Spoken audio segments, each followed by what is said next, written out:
Olá,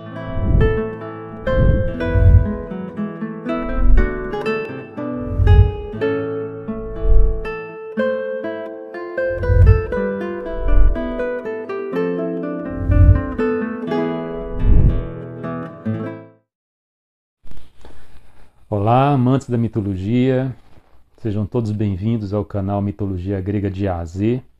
Meu nome é Sérgio Paulo de Melo Feitosa, sou mestre em Ciências da Religião, sou psicólogo clínico e sou pesquisador dos cultos solares do deus Apolo e do deus Hélios, deuses gregos, também de um deus oriental chamado Mitra. E nós estamos aqui com a proposta de trazer para todas as pessoas interessadas, quem gosta do tema, assuntos obviamente relacionados à mitologia grega, mas não apenas à mitologia grega, mas também à mitologia comparada. Esse momento aqui agora é uma reação, um conteúdo de continuidade do que tinha sido falado na semana passada, quando eu apresentei a Ilíada, a Odisseia, a Teogonia, a Eneida e os hinos homéricos. E eu fiquei hoje de trazer aqui mais outros textos clássicos em relação à mitologia grega. Mas antes de nós continuarmos aqui, vou pedir que se inscrevam no canal, que ativem as notificações, que deem o like, convide pessoas, pelo menos uma pessoa, duas pessoas que você sabe que gosta da temática da mitologia grega, para com que venham acompanhar os conteúdos que são postados no canal. Eu sou pesquisador da mitologia grega especificamente há mais de 40 anos, e para mim vai ser um prazer poder receber todas as pessoas interessadas. Perguntem, tirem dúvidas, reajam nos comentários que o YouTube ele oferece. Vai ser um prazer poder contar com a presença de todos. Bom, dando continuidade, eu quero aqui deixar uma espécie de pergunta ou de inquietação que talvez algumas pessoas tenham se perguntado em relação a isso. Em relação à mitologia grega, nós temos, como eu acabei de falar, nós temos obras clássicas, nós temos toda uma produção de teatro grego, né, muito antigo, produção clássica também, que fala dos deuses. Talvez algumas pessoas tenham se perguntado se a mitologia grega não tinha um texto sagrado. Por que a gente fica dependendo, por exemplo, da poesia, da poética, ou do teatro para falar dos deuses gregos? Diferentemente de outras mitologias, as mais tradicionais, que possuem seus textos sagrados, a mitologia grega não possuiu, ela não teve. E isso tem a ver com a nossa reação daqui a, possivelmente na semana que vem. A gente ficou precisando, para entender a mitologia grega, dos poetas, dos dramaturgos e de todas as pessoas que se interessaram. Historiadores, o Heródoto é um grande historiador que fala da questão de alguns personagens ligados à mitologia grega, e temos o Plutarco, só que o Plutarco já é romano, né? Então, de fato, a gente fica sabendo da mitologia grega, não que não tivesse sido produzido textos sagrados gregos, não. Tanto que eu tinha falado aqui na semana passada, eu apresentei aqui os hinos homéricos, também cheguei aqui a falar do hino a Zeus, do Cleanto. Então, se observou e se tem durante esse período clássico, esse período muito recuado, 2000 e pouco antes de Cristo, produções que podem ser perfeitamente associadas a aspectos religiosos. Mas a mitologia grega, ela não possuiu um cano sagrado como a gente vai encontrar com, por exemplo, um cristianismo, como a gente vai encontrar, por exemplo, na cultura egípcia, como o Livro dos Mortos, que era um livro de orações em relação a toda uma preocupação de como a alma seria recebida no mundo após a morte, né? E tantos outros textos sagrados que são ligados às tradições religiosas e mitológicas mais antigas. Então, assim, a gente fica sempre pontuando aspectos do mito grego, dos deuses, dos heróis, de ações deles, sempre a partir da poética, sempre a partir do drama, do teatro, da tragédia e, em alguns momentos depois, da comédia também. Mas, enfim, então a gente não tem esse registro, esse conteúdo no aspecto religioso formalizado da mitologia grega, e nós precisamos então recorrer, precisamos buscar em outras fontes, que não a fonte religiosa, esse recurso ou esses elementos ligados à mitologia grega. Por outro lado, se a gente não tem essa formalização religiosa dos gregos, isso nos ajuda bastante, porque a mitologia grega ela não ficou presa aos dogmas. Então a gente vai encontrar com muita flexibilidade muitas versões, muitas visões, muitos textos do mesmo personagem, e que em momento algum isso é uma dificuldade para a mitologia, tá? Então, assim, se a gente perdeu por um lado no aspecto do estudo da mitologia grega, nós ganhamos bastante por outro lado também. Bom, então eu quero começar aqui por uma obra que tem a ver até com a minha própria história. Deixa eu tirar aqui do Reflexo da Luz, que é o Rei Édipo, e que é a Antígone, do Sófocles, e também do Prometeu Acorrentado. Esse livro aqui é um querido amigo, é um querido companheiro do período em que eu fazia ainda a universidade, onde lá atrás a gente imaginou que um dia a gente iria, quando terminássemos o curso de Psicologia, nós iríamos representar a tragédia do Rei Édipo. Só que isso nunca aconteceu. Isso ficou, inclusive eu comprei esse livro por esse motivo. Isso ficou no nosso planejamento, ficou nos nossos sonhos ainda como acadêmicos, mas o mito do Rei Édipo entrou por um viés do interesse, do meu interesse, como eu disse numa certa gravação, de uma maneira mais densa, de uma maneira mais elaborada, do qual nunca saiu. Então, todo mundo já ouviu falar no Rei Édipo, que é uma das tragédias mais famosas. Muito já foi falado, muito já foi escrito, a psicologia e a psicanálise se interessam pelo personagem, né? Que é uma pessoa que foi amaldiçoada, ele possuía uma marca de maldição antes de nascer, e que o profeta havia dito que ele estaria fadado a praticar os maiores crimes conhecidos na antiguidade, que era o parricídio e o incesto, ou seja, ia matar o pai e ia casar com a mãe. Horrorizados com essa possibilidade, os pais dele, o rei Laio e a rainha Jocasta, decidiram abandonar a criança logo após o nascimento. A criança foi abandonada, obviamente ela foi salva, né? Assim, a própria trama da história se desenrolou, e futuramente ele de fato vai, de acordo com os fados, matar o pai e casar com a mãe. Antígone, que é a peça que logo vem em seguida, é uma das filhas que Édipo teve com a mãe. Eles tiveram 4 filhos, o Etéocles, o Polinice, Antígone e Ismena. São 4 figuras na mitologia tragicíssimas, e aqui há uma peça de um grande valor também mitológico, literário, em relação a essa personagem, filha do desventurado Rei Édipo. O outro ali, Prometeu Acorrentado, Prometeu, ele também é um personagem muito trágico, né? Era um titã e inimigo figadal de Zeus, e Prometeu, na mitologia, ele é um criador da espécie humana. Só que quando ele cria a espécie humana, ele criou a espécie humana no sentido brutal. Então ele formou, com suas lágrimas, segundo o texto, com suas lágrimas e o barro, ele cria o ser humano. Só que esse ser humano que ele cria, um ser humano brutalizado, selvagem, e Prometeu tem a ideia de fazer com que esse ser humano ele dê um salto de qualidade. E Prometeu rouba o fogo dos céus, o fogo que estava no Olimpo, aproveitando-se da ausência dos deuses, entrega o fogo à espécie humana. A espécie humana se transforma a partir do fogo. Existe todo um aspecto simbólico, obviamente, mas também literal em relação à questão do que o fogo fez para nós como pessoas, né? Como espécie, né? O fogo, ele de fato nos transformou. E após esse ato, Prometeu vai ser punido pelos deuses por ter tirado os seres humanos da sua animalidade.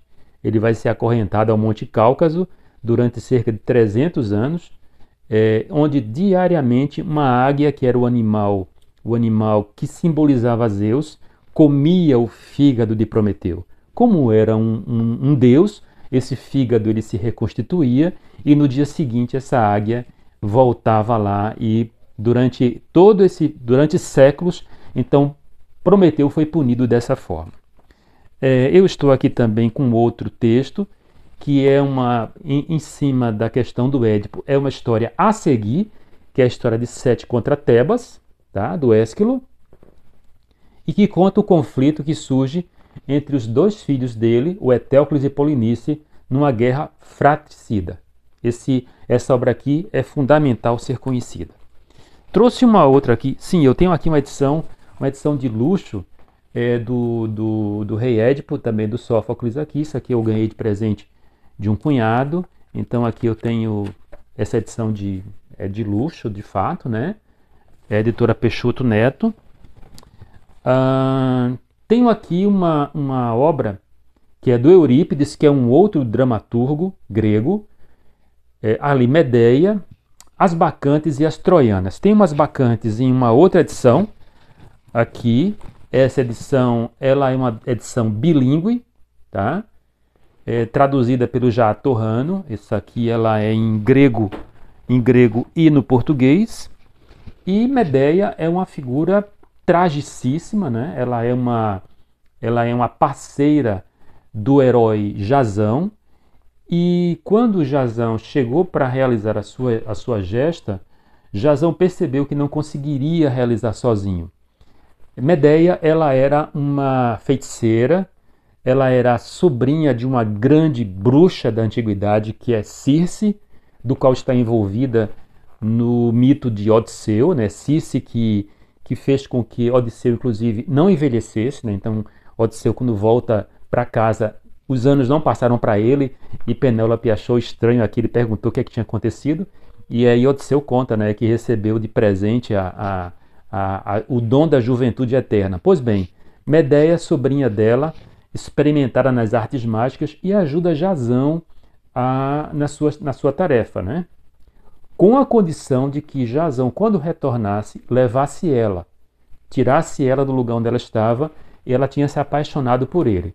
Algo que acontece um pouco parecido com Teseu e Ariadne. Pois bem, quando Jasão volta e se instala com ela, eles tiveram alguns filhos, logo tempo depois ele se cansou dela e ele vai conhecer uma princesa, do qual ele vai abandonar Medeia. Essa princesa chamava-se Creusa, não é aquela Creusa lá que é a esposa do Enéas, obviamente é uma outra Creusa. E Medeia vai tecer uma vingança horrível, uma vingança terrível contra Jasão. Eu não vou contar aqui, tá? Mas Medeia é um dos grandes personagens trágicos da mitologia. Aqui também do Eurípides nós temos as Bacantes, que tem a ver com o culto dionisíaco que chega até a Grécia, e esse culto dionisíaco ele choca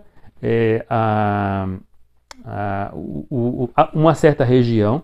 Alguns debates sobre o confronto entre um matriarcado e um patriarcado, do qual os cultos dionisíacos, que em geral eram muito associados aos cultos femininos, no choque, e que as Bacantes elas vão traduzir. E temos aqui as Troianas, que é uma tragédia que conta a história das sobreviventes pós a destruição da Guerra de Troia. Como havia na antiguidade, após o fim ou a invasão das cidades, havia a distribuição dos botins, e as mulheres elas eram distribuídas em relação aos seus futuros senhores, né? Écuba, que era a rainha de Troia, ela foi dada como escrava a alguém que ela considerava completamente abjeto, que era Odisseu. Então, as Troianas, essa peça, ela é uma peça também de muita tragicidade, com cores muito específicas do que era a tragédia mesmo de você estar envolvido na perda da tua identidade, que era produzido, por exemplo, pelas guerras, né? A gente sabe que a guerra é uma coisa horrorosa, que infelizmente está na história humana e que desde sempre provoca problemas os mais diversos. As Troianas fala, como eu disse num certo momento aqui, fala do drama das mulheres que sobreviveram e que teriam que servir aqueles senhores tão odiados que destruíram os seus pais, os seus filhos, os seus esposos, e agora tinham que viver escravos. Bom, no meu acervo aqui, eu tenho uma peça que é uma peça menor, mas é de um personagem muito importante na mitologia grega, que é Agamenon. Essa obra aqui é escrita pelo Sêneca, que foi um filósofo estoico. O Sêneca é o preceptor do Nero. E Agamenon é uma figura também muito trágica, dentro de uma rede de maldições que envolvia os Atridas. Ele e Menelau eram chamados de Atridas. E magistralmente Sêneca, Sêneca não se compara a um Eurípides, a um Ésquilo ou um Sófocles, mas o personagem mitológico Agamenon é um personagem extremamente rico e que se envolve com uma troiana, que é a Cassandra, que era uma profetisa que ninguém acreditava, por conta de uma maldição que Apolo lança sobre ela. E para finalizar, em relação a essa apresentação, eu não quero me estender muito aqui, eu tenho essa obra aqui do Eurípides, Heracles. Tá? Essa obra aqui é maravilhosa, ela é bilíngue também, ela é da Palas Atenas, a editora, e aqui é tratado o personagem mais importante, heróico da mitologia grega, que é Heracles, aquele herói que o pai, Zeus, o grande Zeus, ele pensou em engendrar Zeus, engendrar Heracles, para com que Heracles ele eliminasse todos os monstros que estavam atrapalhando ou impedindo ou perseguindo a espécie humana. Então Heracles é uma espécie de, guardadas as proporções, é uma espécie de Messias, é uma espécie de Jesus da mitologia grega. E Heracles, de fato, ele vai livrar, ele vai limpar o mundo de problemas que eram problemas locais para problemas universais. E esse texto aqui é maravilhoso. Heracles é um personagem trágico. Muitas vezes as pessoas não associam, não imaginam os problemas que Heracles sofreu. E também tudo relacionado a questões de ciclos. Então, um ciclo é o período em que Heracles, antes dele matar toda a família, um ciclo depois, quando ele mata a família, que são os chamados 12 trabalhos, talvez as gestas mais famosas de Heracles. E finalmente, depois, quando ele completa os 12 trabalhos, ele vai ter um outro ciclo de gestas, até chegar à sua morte. Heracles se suicidou por conta de uma trama aqui do qual foi envolvido. Quando eu chegar na apresentação do personagem, eu vou dizer com todas as letras, não vou antecipar aqui agora, só estou falando um pouco essa questão dessa peça do Eurípides. Bom, então assim, estamos chegando num tempo razoável em relação aqui ao nosso conteúdo. Claro que existem outras produções literárias, existem outras produções teatrais de outros personagens. Eu trouxe aqui aquilo que eu considero mais significativo em relação ao conhecimento de personagens que, como vocês devem ter percebido, são teias de uma rede. Aparentemente, no início, essa rede ela pode não ter muitas conexões, ou talvez as conexões sejam extremamente complexas. Mas no decorrer do tempo, vocês com certeza irão perceber e fazer as devidas pontuações e ligações, tá? Então, talvez a confusão seja a apresentação inicial dos personagens, porque de fato são muitos personagens e nós temos muito a debater aqui. Bom, então eu vou encerrar por aqui agora. Então, se você chegou até o nosso conteúdo até nesse momento, vou pedir que se inscrevam no canal, que ativem as notificações, que deem o like, que avisem pessoas amigas que gostem de um tema de mitologia grega ou de mitologia comparada. Oportunamente eu vou trazer sempre um conteúdo de mitologia comparada. Aqui eu vou tratar de fato daquilo que seja mais interessante, relevante, significativo, profundo em relação ao mito, sem a pressa, ainda que eu queira fazer um conteúdo que seja um conteúdo agradável de se assistir, mas também, se for necessário fazer 2, 3 continuações dentro do tema, para que o tema de fato seja falado, seja entendido, eu farei sem nenhum problema. Mas para mim é um prazer poder tocar nesses assuntos que são tão importantes e pulsantes para mim. Eu lido com a mitologia, como eu disse, há mais de 40 anos, na verdade praticamente 50 anos, e é um prazer poder dividir esse amor que eu tenho pelo mito grego e por outros mitos também com todos aqui. Quero deixar um forte abraço. Se quiser, inclusive, também me acompanhar no canal Eros e Thanatos, Mitologia e Psicanálise, uma vez por semana eu também deixo o conteúdos lá, mas só que lá no canal Eros e Thanatos eu trato de temas de mitologia grega, mas de uma certa forma mais restrito, né?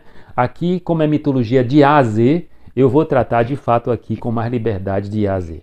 Um forte abraço a todos e vamos até a próxima produção que eu vou fazer. Por que que a Ilíada e a Odisseia não são textos sagrados?